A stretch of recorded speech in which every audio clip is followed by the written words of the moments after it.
All that's left is Iran. Once Iran is out of the picture, Israel dominates the whole region. Israel becomes the only nuclear power in the region. They control the U.S. government. They have immense influence in Saudi Arabia, the Emirates, Bahrain, Qatar.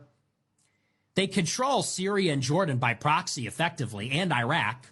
With Iran out of the picture, they not only control the Middle East, they control the Suez Canal, the Red Sea, but also the Persian Gulf.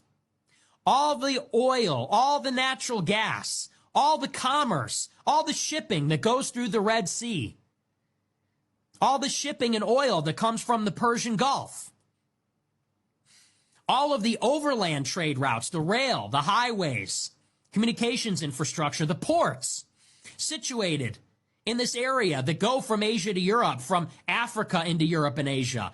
It's all going to go through a region dominated by Israel. That's the big picture. So the United States has spent trillions of dollars. Thousands have died. We have ruined this region. Refugees have poured into Europe and the United States. They hate us. They will carry out terrorist attacks in our lifetimes because of this. 9/11, all of this has happened. Our domestic situation has worsened. Our country's gone bankrupt. Our military has been drawn into this. We can't focus on our real competitor, which is China, so that we could basically level the region and pave the way for an Israeli empire in the Middle East. That is the big picture here.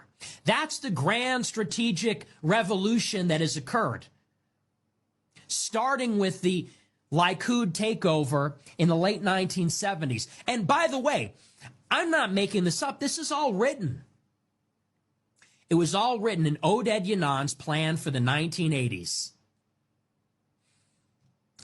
They wrote, and it is their plan, to create a mosaic of statelets.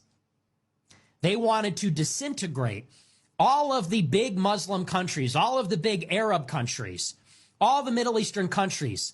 A big country, and let's just think simply in terms of geoeconomics, a big country with a big population and a big territory can command a lot of resources. It can make a big army, big cities, big schools and universities with big talent pools.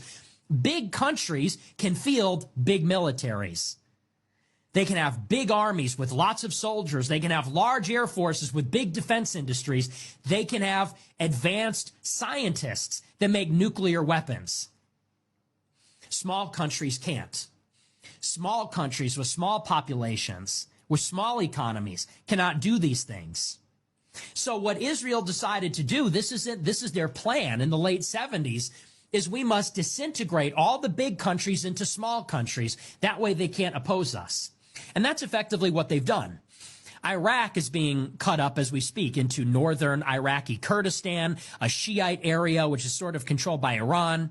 Syria is being split up into the Alawites on the west coast, the Sunnis in the rest of the country, the Druze in the south, which is being occupied by Israel. In Lebanon, they're trying to divide up the Shiites from the Christians, from the other groups that reside there. The name of the game is destabilization, dismemberment, sectarianism, division, to make the region easily dominated by Israel. That's the goal. That's why all of this has happened.